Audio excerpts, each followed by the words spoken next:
Vamos a continuar con el libro de Romanos capítulo 12 y vamos a leer el versículo 6, 7 y el 8. Vamos a ver que están un poquito enlazados y vamos a leer lo que nos dice. Dice: de manera que teniendo diferentes dones según la gracia que nos es dada, si el de profecía, úsese conforme a la medida de fe, o si de servicio, en servir, o el que enseña, en la enseñanza, y el que exhorta, en la exhortación, el que reparte, con libertad, el que preside, con solicitud, el que hace misericordia, con alegría.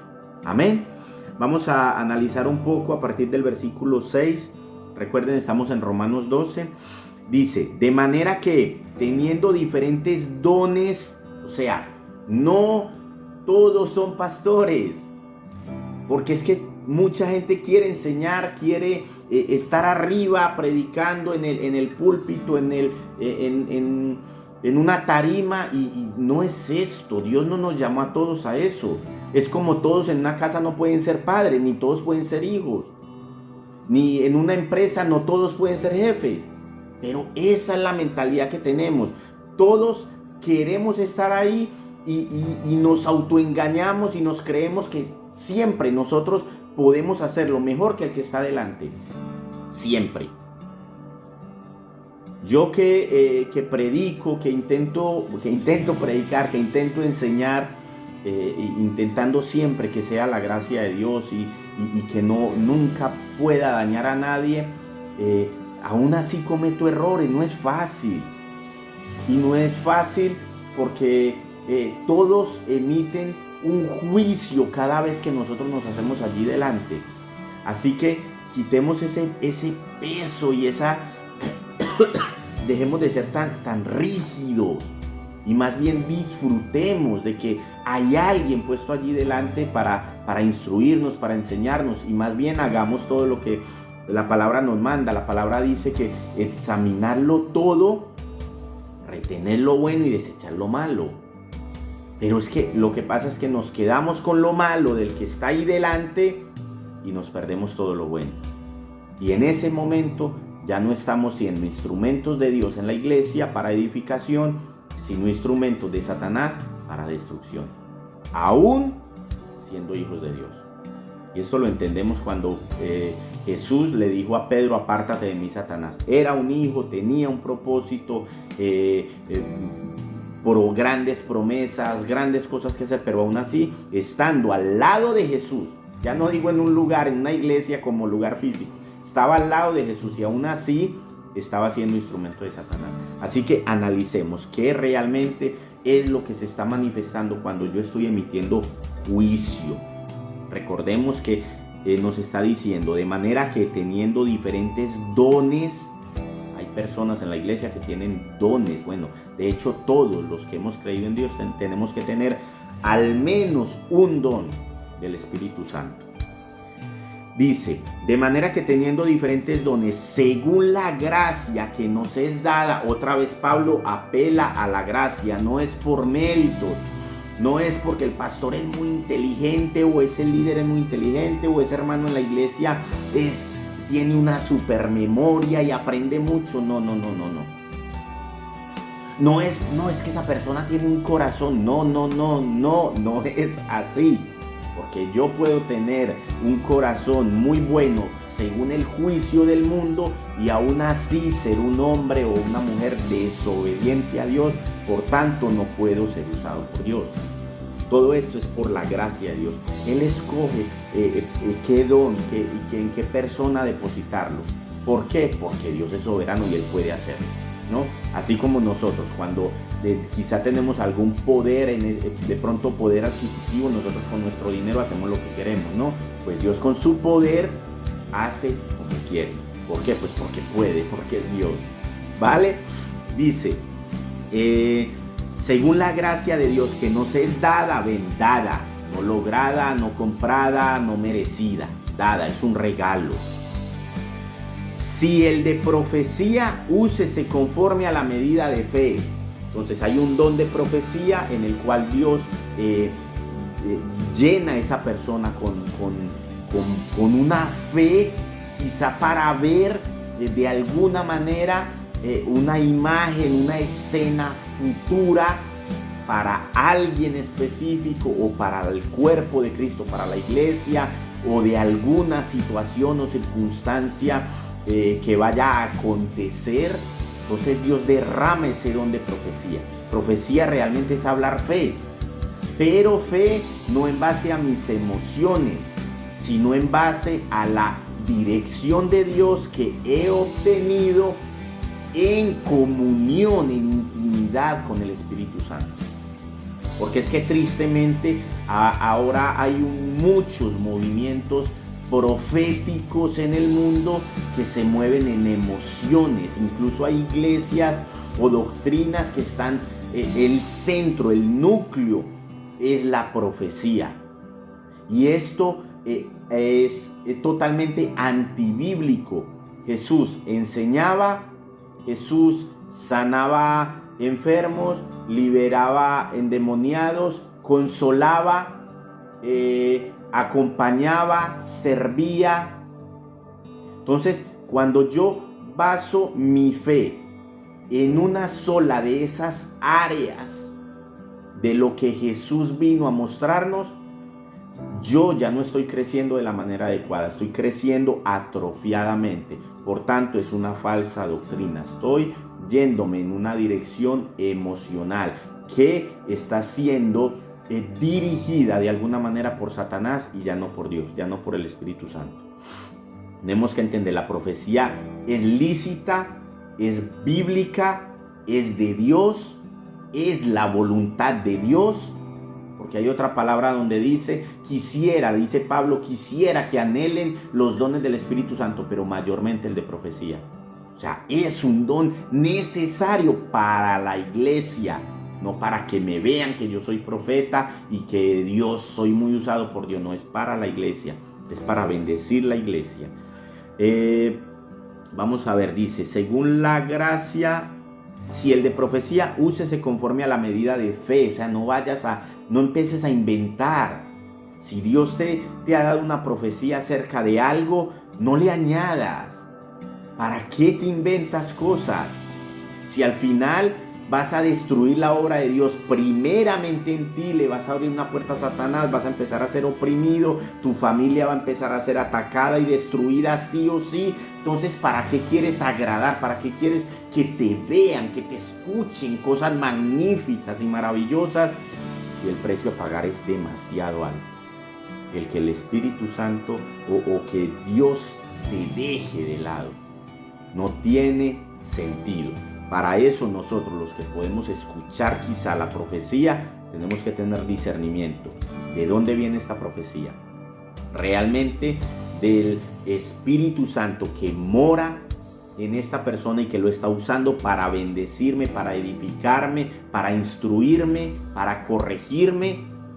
¿O son emociones de esta persona? Y si yo sigo esta profecía, quizá yo también acabe alejado de la presencia de Dios, alejado de la voluntad de Dios y me pierda no solamente su bendición, sino que me pierda el privilegio de ser un hijo de Dios. Así que ahí tenemos que tener mucho cuidado. Amén. Vamos a continuar en el versículo 7. Dice, Romanos 12:7. Recuerden que hablamos del don de profecía, ahora vamos a hablar del don de servicio. O si de servicio en servir, el que enseña en enseñanza. O sea, no podemos retener el don que Dios nos ha dado. Hay personas que son puestas en la iglesia para servir, pero no podemos contener eso, porque Pablo le está diciendo a la iglesia, si tienen el don de servir, sirvan. No se detengan, no se limiten. Y algo muy importante, no nos limitemos al tiempo de servicio de domingo en la iglesia. Cuando una persona fue, por gracia de Dios, le fue dado el don de servicio, tiene que servir todo el tiempo, primeramente en casa, a su esposa, a sus hijos, a sus padres, a sus hermanos, a sus amigos. Ahí es donde nosotros tenemos que desarrollar ese servicio. Entonces muchos dicen, ¿y yo cómo sé si tengo el don de servicio? Tienes que empezar a servir. y vas a empezar a saber si esa es el área en la cual Dios te va a usar en la iglesia. Y muchos también no sirven porque lo que quieren ser es pastores, líderes, la cara visible de la iglesia. Y no saben, no entienden que el que sirve en una iglesia, el que lava un baño, el que abre una puerta de la iglesia, el que da la bienvenida, el que da un abrazo, todo eso, cosas que son servicio, son de igual importancia que la predicación, pero son de suma importancia, y sin estos servicios la iglesia no podría funcionar bien. Quizá por falta de ese servicio es que muchas iglesias no pueden crecer, porque no hay gente que sirva. Hay quizá una predicación muy correcta, una enseñanza muy correcta, pero no hay quien sirva, no hay quien se ocupe de las personas nuevas, o personas que tienen necesidades, o de que estén de alguna manera cómodas en el lugar de reunión. Así que el que tiene don de servicio, sirva, y no esté limitándose no esperes a que te digan: actívate, empieza a servir, hay que barrer, todas las iglesias hay que barrerlas, hay que limpiarlas, hay que ayudar en lo que sea, hay que buscar de qué manera hacerlo. Dice: o el que enseña en enseñanza. Si fuimos llamados por Dios para enseñar, tenemos que instruirnos, tenemos que llenarnos primeramente de su espíritu, pero también de la palabra de Dios. Yo no puedo enseñar algo que a mí me parece, que a mí se me ocurre, es que yo creo. No, es que esto, ¿cómo no va a ser de Dios esto si es bueno? No. Aquí no se trata de enseñar cosas buenas, filosofías o doctrinas que a mí me encajen. Se trata de yo llenarme de la verdad para transmitir verdad, no ocurrencias. Tengo que enseñar la verdad y solo la verdad, bajo la dirección, bajo la instrucción del Espíritu Santo. ¿Esto cómo lo obtengo? Pasando tiempo en la palabra, pasando tiempo en oración, pasando tiempo con mi Señor, con el Maestro, para que yo pueda también ser maestro aquí en la tierra. Amén. Vamos a seguir leyendo. Dice: el que exhorta en la exhortación. El versículo 8. O sea, hay muchos que se toman atribuciones en la iglesia y a todo el mundo están regañando, como si Dios los hubiera puesto ahí como carceleros, como jueces. La exhortación tiene que ser, como dice la palabra, con verdad. O sea, siempre la verdad tiene que ir por delante, no mi verdad, la verdad de la palabra de Dios. La exhortación debe ser con verdad, pero con misericordia. No es a gritos, no es en mala manera, no es a me parece, no es que tú eres tonto, es que eso no es de Dios. Eso no es de Dios.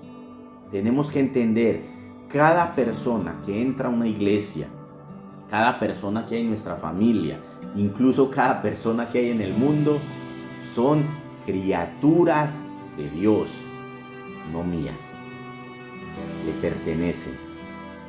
Aún los que no son hijos, hasta que no se vayan al infierno, de alguna manera le pertenecen a Dios. Y mucho más los que somos hijos.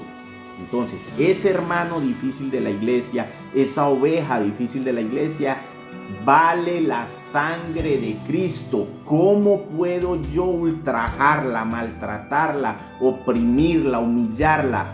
Eso es herir, atacar directamente el corazón de Dios que fue derramado sobre esa persona, por difícil que sea, por necio o por torpe que pueda ser. Yo no puedo dañar a los hijos de Dios. Ahora, yo sí debo exhortarlos. Si es la dirección de Dios, si fui yo el que fui puesto para guiarlos, para instruirlos. Hay algo muy importante que nosotros enseñamos en las charlas de parejas, y es que una cosa es la disciplina y otra es el castigo. Y cuando un hijo de Dios, un líder, un pastor, un miembro de una iglesia está instruyendo desde el castigo, ya está alejado de la voluntad de Dios. Nosotros debemos instruir desde la disciplina, para que crezca, para que sea formado el carácter de Cristo en esta persona. Tenemos que tener sumo cuidado. Yo no puedo tomarme atribuciones que Dios no me ha dado. Ellos no son mis hijos, ellos no son mi esposa, aunque de alguna manera Dios tampoco permite que nosotros castiguemos a nuestra esposa y a nuestros hijos. Nosotros estamos puestos para instruir, para que todos crezcamos y avancemos en la misma dirección hacia su voluntad. Entonces tenemos que tener sumo cuidado cuando nosotros decimos o creemos que tenemos el don de exhortar a otros. Amén. Sigue diciendo el versículo 8, el que reparte con libertad. O sea, si hay alguien que le gusta dar, que es dador alegre, hágalo con libertad.